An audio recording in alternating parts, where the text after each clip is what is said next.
हरिः ओम् आपादमौलिपर्यन्तं गुरूणाम् आकृतिं स्मरेत् तेन विघ्नाः प्रणश्यन्ति सिद्ध्यन्ति च मनोरथाः श्रीगुरुभ्यो नमः परमगुरुभ्यो नमः श्रीमदानन्दतीर्थभगवत्पादाचार्यगुरुभ्यो नमः मन्मनोभीष्टवरदं सर्वाभीष्टफलप्रदं पुरन्दरगुरुं वन्दे दासश्रेष्ठं दयानिधिं विद्याविनयसम्पन्नान् शान्तादिगुणब्रह्मितान् सस्यासप्रवचनासक्तान् निर्मलार्यान् गुरून् भजे पृथ्वीमण्डलमध्यस्याः पूर्णबोधमतानुगाः वैष्णवाः विष्णुहृदयाः तान् नमस्ते गुरुनम हरिः ಓಂ ಶ್ರೀಶಾಪಾಹಿ ಅನಂತಕೋಟಿ ಬ್ರಹ್ಮಾಂಡನಾಯಕ ಎಂಬುದು ಶ್ರೀ ಪುರಂದರದಾಸರು ರಚಿಸಿದ ದಿವ್ಯ ಗ್ರಂಥಮಾಲಿಕಾ ಗದ್ಯ ರೂಪವಾಗಿದೆ.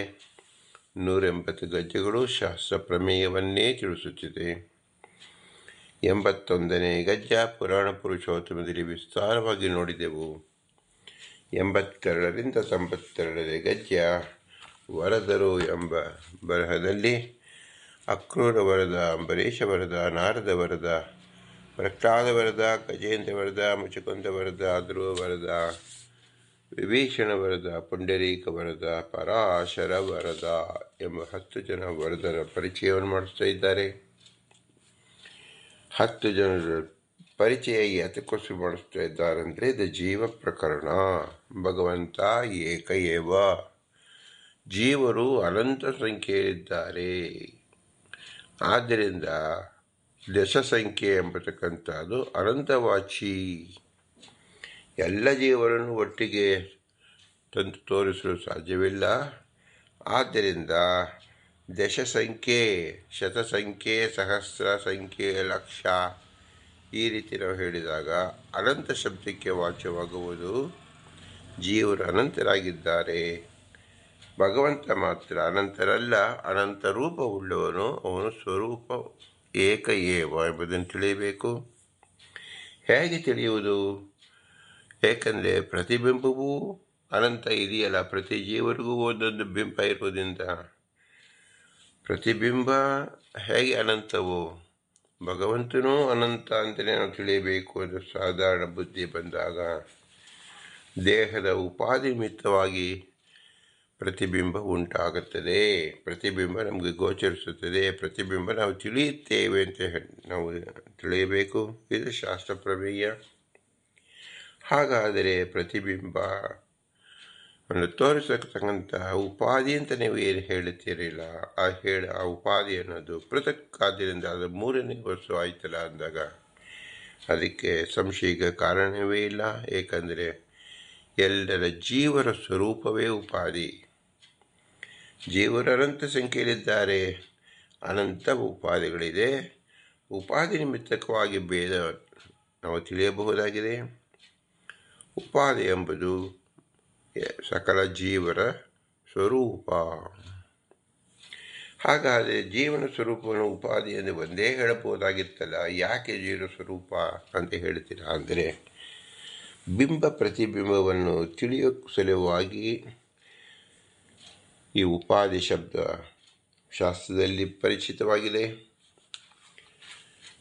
ಭಗವಂತನನ್ನು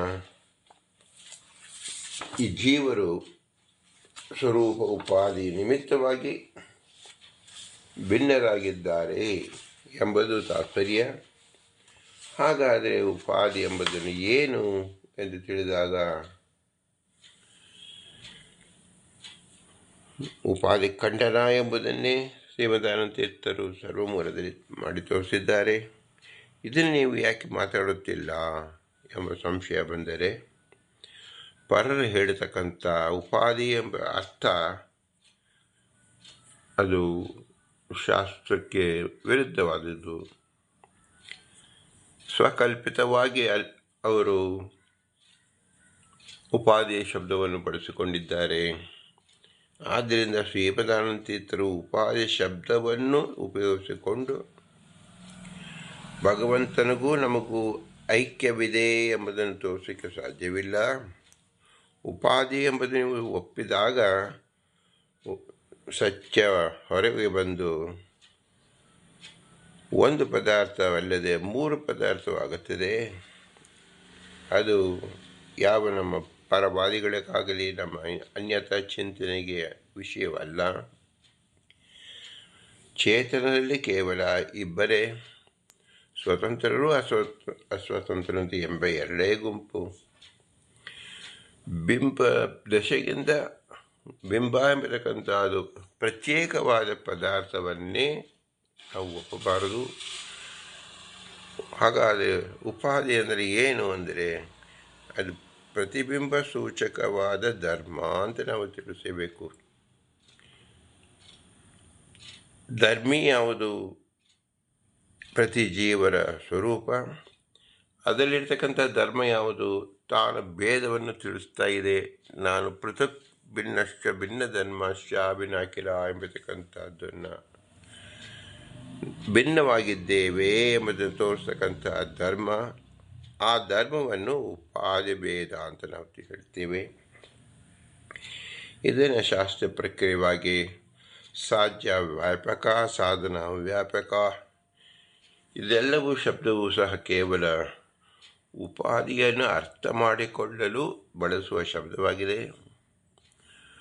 ಉಪಾಧಿ ಎಂಬತಕ್ಕಂಥದ್ದು ಕೇವಲ ಮಾಪಕವೇ ಹೊರತು ಅದು ಏನನ್ನು ಹೊಸದಾಗಿ ಸೃಷ್ಟಿಸುವುದಿಲ್ಲ. ಇದನ್ನು ಶ್ರೀಮದಾನಂತೀರ್ಥರು ಉಪಾಧಿ ಖಂಡದಲ್ಲಿ ತಿಳಿಸಿದ್ದಾರೆ. ಜ್ಞಾಪಕೋ ನೈವ ಕಾರಕಃ. ನಾವು ಒಂದು ಕೈಯಲ್ಲಿ ಅಳೆದಾಗ, ಬಟ್ಟೆಯನ್ನು ದಾರವನ್ನು ಅಳೆದಾಗ ಒಂದು ಮಾರು ದಾರ ಅಂತ ಹೇಳ್ತೀವಿ. ಮಾರು ದಾರ ಎಂಬತಕ್ಕಂಥದ್ದು ಅಳತೆಗೆ ತೋರಿಸಿಕೊಟ್ಟಿದ್ದೇ ಹೊರತು ಈ ಮಾರು ಅಥವಾ ನಮ್ಮ ಸ್ಕೇಲ್ ಅಥವಾ ನಮ್ಮ ಮಾರಿಂದ ನಾವು ಆ ಪದಾರ್ಥವನ್ನು ಸೃಷ್ಟಿಸಿದ್ದಲ್ಲ.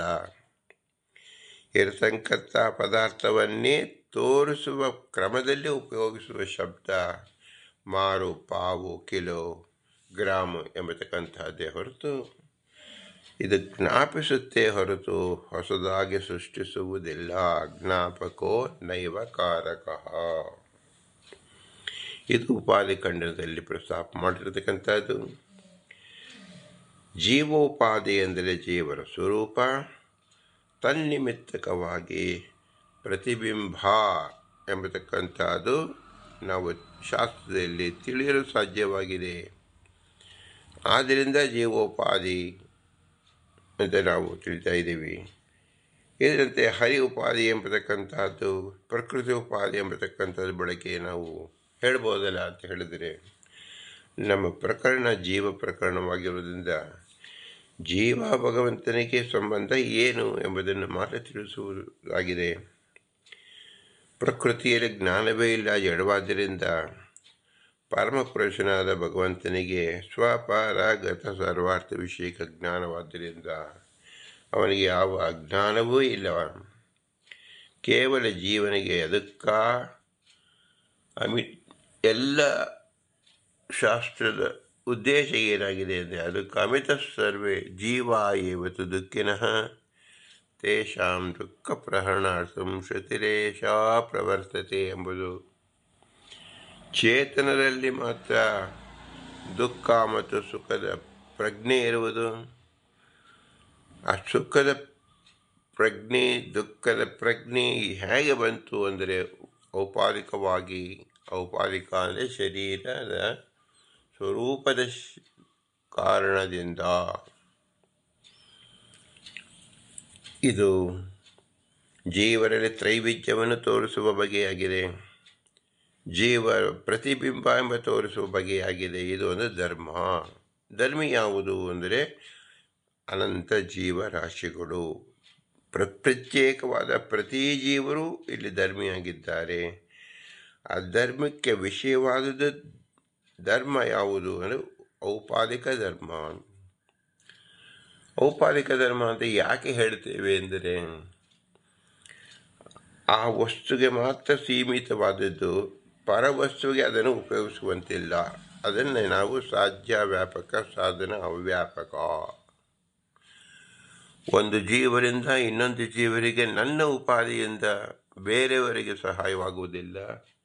ನನ್ನ ಉಪಾಧಿಯಿಂದ ನಾನು ಪ್ರತ್ಯೇಕ ಬೇರೆಯಾಗಿದ್ದೇನೆ ಎಂಬುದನ್ನು ಮಾತ್ರ ನಾವು ತಿಳಿದುಕೊಳ್ಳಬಹುದು. ಅನಂತ ಪ್ರತಿಬಿಂಬಗಳು. ಅದು ಜಾತಿ ಸಮುದಾಯ ಕೊಂಚದಿಂದ ಪ್ರತಿಬಿಂಬ ಅಂತ ನಾವು ಕರೆಯೋದ್ರಿಂದ ಅದು ಒಂದು ಪ್ರತಿಬಿಂಬ ಅಲ್ಲ, ಅನಂತ ಪ್ರತಿಬಿಂಬಗಳು. ಏಕೆ?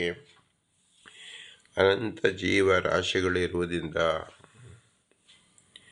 ಇವರೆಲ್ಲರನ್ನು ಸೂಚಿಸುವುದಕ್ಕೋಸ್ಕರವಾಗಿ ಜೀವೋಪಾಧಿ ಎಂದು ಹೇಳ್ತಾ ಇದ್ದಾರೆ. ಜೀವ ಎಂಬತಕ್ಕಂಥದ್ದು ಯಾವ ಒಂದು ಜೀವರ ಹೆಸರಲ್ಲ, ಇದು ಜೀವ ಸಮುದಾಯವನ್ನು ಗುರುತಿಸುವ ಶಬ್ದವಾಗಿದೆ.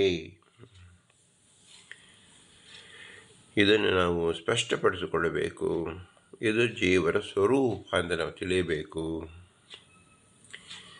ಇದನ್ನು ಶ್ರೀ ಪುರಂದರದಾಸರು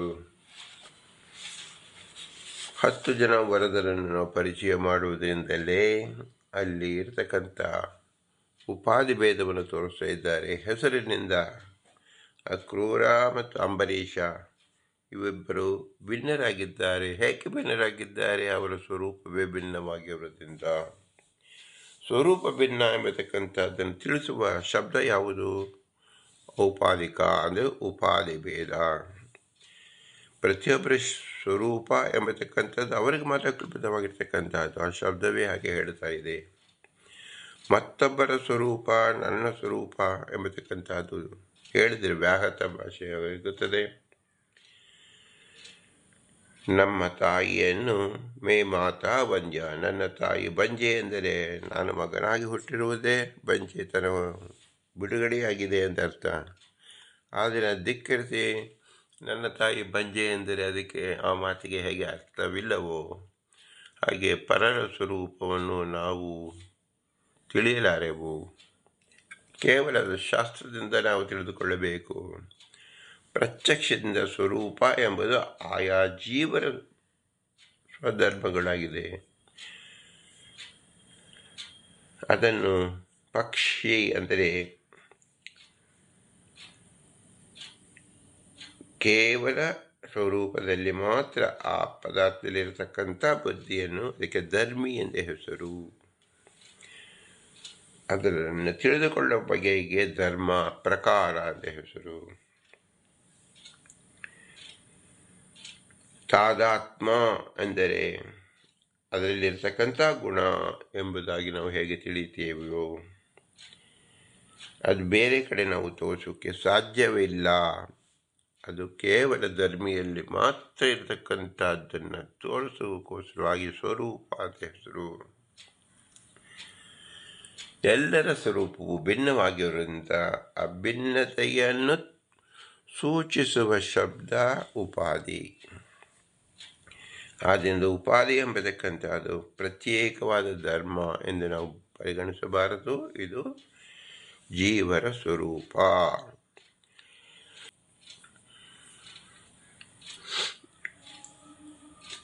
ಜೀವರ ಉಪಾಧಿ ನಿಮಿತ್ತವಾಗಿ ಬಿಂಬ ಪ್ರತಿಬಿಂಬ ಲಕ್ಷಣ ತಿಳಿಯಬೇಕು ಎಂಬುದು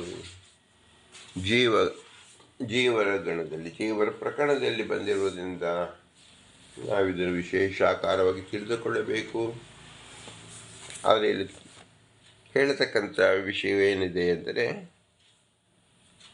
ಜೀವನ ಶರೀರವೇ, ಅಂದರೆ ಸ್ವರೂಪ ಶರೀರವೇ ಉಪಾಧಿಯಾಗಿದೆ. ಅದು ಭೇದವನ್ನು ತಿಳಿಸ್ತಾ ಇದೆ. ಅದು ಯಾವುದನ್ನು ಹೊಸದಾಗಿ ಹುಟ್ಟು ಹಾಕುವುದಿಲ್ಲ. ಇದನ್ನು ಗಮನದಲ್ಲಿಟ್ಟುಕೊಳ್ಳಬೇಕು. ಇದನ್ನು ತಿಳಿಸ್ಕೋಸ್ಕರವಾಗಿ ಶ್ರೀ ಪುರಂದರದಾಸರು 10 ಜನ ವರದರನ್ನು ನಮಗೆ ಪರಿಚಯ ಮಾಡಿದ್ದಾರೆ. ಇಲ್ಲದಿದ್ದರೆ ಭಗವಂತ ಏಕ ಜೀವರು ಏಕ ಅಂತ ನಾವು ಹೇಳಬಹುದಾಗಿತ್ತು. ನಾವು ಪ್ರತ್ಯಕ್ಷವಾಗಿ ನೋಡುತ್ತೇವೆ. ನಮ್ಮ ಅಭಿಲಾಷೆಗಳು, ನಮ್ಮ ರುಚಿ, ನಮ್ಮ ಸುಖ, ನಮ್ಮ ದುಃಖ ಎಲ್ಲವೂ ಭಿನ್ನವಾಗಿರುತ್ತದೆ. ಭಿನ್ನರಾಗಿರ್ತಕ್ಕಂಥ ಪ್ರತಿಯೊಂದು ಪದಾರ್ಥವೂ ಭಿನ್ನರಾಗಿದ್ದಾರೆ. ಅವರ ಗುಣ, ಕ್ರಿಯಾ, ಸಂಕಲ್ಪ ಎಲ್ಲರಲ್ಲೂ ಭಿನ್ನವೇ ಇದೆ. ಇದನ್ನು ಶ್ರೀಮದಾನಂತರು ಭಿನ್ನಶ್ಚ ಭಿನ್ನ ಧರ್ಮಶ್ಚ ಅಖಿಲೈಹಿ ಎಂಬುದಕ್ಕಂತಾಗಿ ಸಮಸ್ತರೂ ಭಿನ್ನರಾಗಿದ್ದಾರೆ ಎಂಬುದನ್ನು ಸೂಚಿಸಿದ್ದಾರೆ.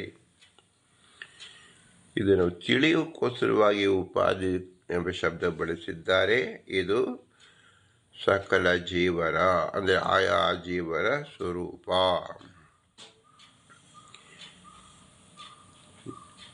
ಜೀವನ ಸ್ವರೂಪವನ್ನು ತಿಳಿಯುವಾಗ ಉಪಾಧಿಯನ್ನು ಚೆನ್ನಾಗಿ ತಿಳಿದುಕೊಳ್ಳಬೇಕು.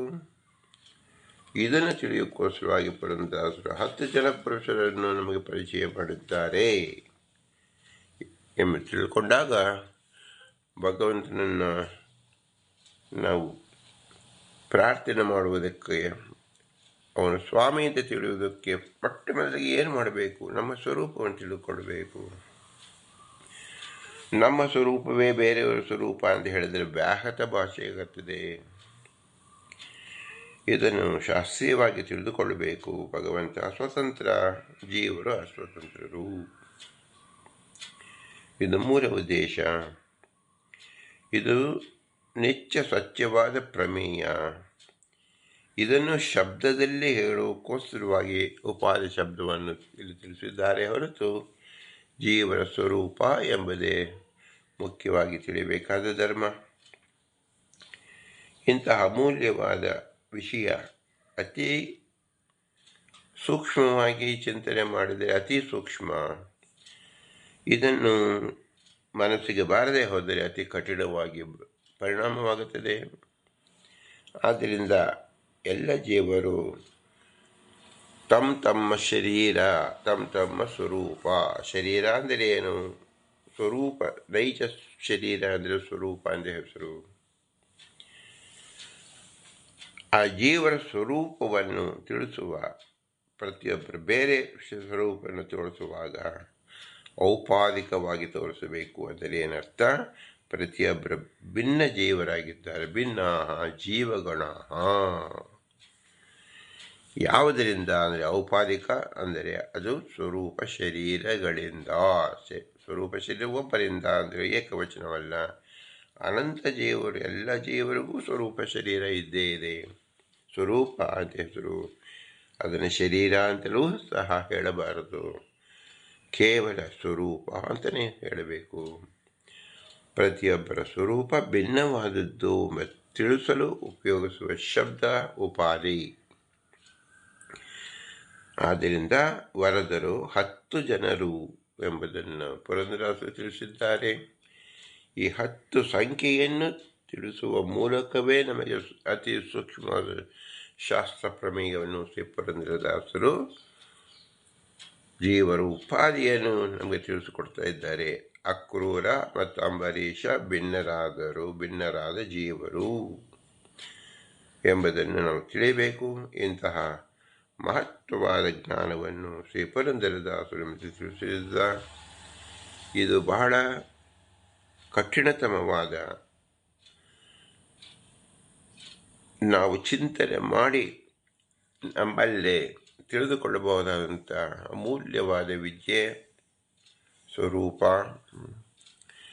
ಇದನ್ನು ಸಹಜವಾಗಿ ನಾವು ತಿಳಿಯಬೇಕು. ಆದರೆ ಎಲ್ಲರಿಗೂ ಅಜ್ಞಾನ ನಿಮಿತ್ತವಾಗಿ ಇದರ ಅರ್ಥವನ್ನೇ ಸರಿಯಾಗಿ ತಿಳಿದಿಲ್ಲ. ಆದ್ದರಿಂದ ಶಾಸ್ತ್ರದಿಂದ ನಾವು ತಿಳಿದುಕೊಡ್ತಕ್ಕಂಥ ಪ್ರಮೇಯ ಉಂಟಾಗಿದೆ. ಇದನ್ನು ಸೂಚಿಸಲು ಪುರಂದರದಾಸರು 10 ಜನರನ್ನು ವರದರ ಗುಂಪಿಗೆ ಸೇರಿಸಿ ನಮಗೆ ಪರಿಚಯ ಮಾಡುತ್ತಾ ಇದ್ದಾರೆ. ಇದನ್ನು ಶಾಸ್ತ್ರೀಯವಾಗಿ ಜೀವೋಪಾಧಿಯಿಂದ ಬಿಂಬ ಪ್ರತಿಬಿಂಬತ್ವ ಸಾಧ್ಯವಾಗುತ್ತದೆ. ಇಂತಹ ಅಮೂಲ್ಯವಾದ ವಿಷಯ ತಿಳಿಯಬೇಕಾದರೆ ನೀವು ನಿರಂತರ ಮನನ ಮಾಡಿಯೇ ನೀವು ಪ್ರತಿಯೊಬ್ಬರು ತಿಳಿದುಕೊಳ್ಳಬೇಕು. ಇದು ಬೇರೊಬ್ಬರು ಹೇಳಿ ತಿಳಿಸುವ ವಿದ್ಯೆಯೇ ಅಲ್ಲ.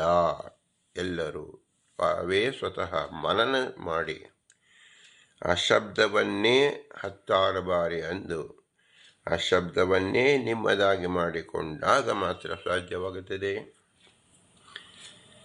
ಇದು ಅವಶ್ಯಕವಾಗಿ ಮಾಡಲೇಬೇಕಾದ ಸಾಧನೆ. ಇದನ್ನು ಮಾಡಲು ಕೇವಲ ಮನುಷ್ಯ ಜನ್ಮದಲ್ಲಿ ಮಾತ್ರ ಸಾಧ್ಯ. ಇಂತಹ ಮನುಷ್ಯ ಜನ್ಮ ಬಂದಿದ್ದು ನಮ್ಮ ತಂದೆ ತಾಯಿಗಳಿಂದ, ಅವರಿಗೆ ಗುರು ಹಿರಿಯರಿಂದ ಇವರಲ್ಲಿ ತತ್ವಾಭಿಮಾನಿ ದೇವತೆಗಳು ನಿಂತು ನಮ್ಮ ಜೀವ ಸ್ವರೂಪದ ಚಿಂತನೆಯನ್ನು ಮಾಡಿಸಿದ್ದಾರೆ. ಆದ್ದರಿಂದ ಅವರು ವಿಶೇಷ ಜ್ಞಾನಿಗಳನ್ನು ತಿಳಿಯಬೇಕು. ಅವರಲ್ಲಿ ಮುಖ್ಯ ಪ್ರಾಣದೇವರು ವಿಷ್ಣುವಿನ ಆಜ್ಞೆಯಂತೆ ಎಲ್ಲರಲ್ಲೂ ಸಜ್ಜನಿಕೆಯನ್ನು ತೋರಿಸುವ ಸಲುವಾಗಿ ಶಾಸ್ತ್ರವನ್ನು ನಿರ್ಮಿಸಿ ಸರ್ವ ಮೂಲವನ್ನು ರಚಿಸಿ ಬಿಂಬ ಪ್ರತಿಬಿಂಬ ಭಗವಂತನ ಸರ್ವೋತ್ತಮತ್ವ ಮತ್ತು ಜೀವರ ಸ್ವಾತಂತ್ರ್ಯತೆಯನ್ನು ಬಿಡಿ ಬಿಡಿಯಾಗಿ ತಿಳಿಸಿದ್ದಾರೆ. ಆದ್ದರಿಂದ ಮೂಲ ಗುರುಗಳ ವಿಶೇಷವಾದ ಸ್ಮರಣೆಯನ್ನು ಮಾಡಬೇಕು. ಇವರೆಲ್ಲರೂ ಸ್ವತಂತ್ರರು, ಭಗವಂತ ಮಾತ್ರ ಸ್ವತಂತ್ರ, ಲಕ್ಷ್ಮೀನಾರಾಯಣರು. ಇವರನ್ನು ನಾವು ಹೇಗೆ ಈ ಜ್ಞಾನ ಒದಗಿಸಿದರೆ ಅವರಿಗೆ ಹೇಗೆ ನಾವು ಸ್ಮರಣೆಯನ್ನು ಮಾಡಬೇಕು, ಪೂಜಿಸಬೇಕು ಎಂದು ಹೇಳಿದರೆ ಕೇವಲ ನಮಸ್ಕಾರ ಮೂಲಕವಾಗಿ ಭಗವಂತನನ್ನು ನಾವು ಸ್ಮರಿಸತಕ್ಕದ್ದು. ಭೂಯಿಷ್ಟಾಂತೆ ನಮ್ಮ ಉಕ್ತಿಮಿದೇಮ, ಭೂಯಿಷ್ಟಾಂತೆ ನಮ್ಮ ಉಕ್ತಿಮಿದೇಮ, ಭೂಯಿಷ್ಟಾಂತೆ ನಮ್ಮ ಉಕ್ತಿಮಿದೇಮ ಎಂದು ಹೇಳಿ ವಿನಮ್ರವಾಗಿ ನಮಿಸೋಣ. ಅತಿ ಸೂಕ್ಷ್ಮವಾದ ಉಪಾಧಿ ಜೀವೋಪಾಧಿ ಎಂಬತಕ್ಕಂಥ ವಿಶೇಷ ಜ್ಞಾನವನ್ನು ಚೆನ್ನಾಗಿ ತಿಳಿಯುವಂತೆ ಅನುಗ್ರಹ ಮಾಡು ಭಗವಂತ ಎಂದು ಹೇಳಿ ಕೇಳಿಕೊಳ್ಳೋಣ. ಭಾರತೀಯರ ಮುಖ್ಯ ಪ್ರಾಣ ಅಂತ ಶ್ರೀಕೃಷ್ಣ ಅರ್ಪಣಮಸ್ತು. ಹರಿಗೆ ಓಂ, ಹರಿಗೆ ಓಂ, ಹರಿಗೆ ಓಂ.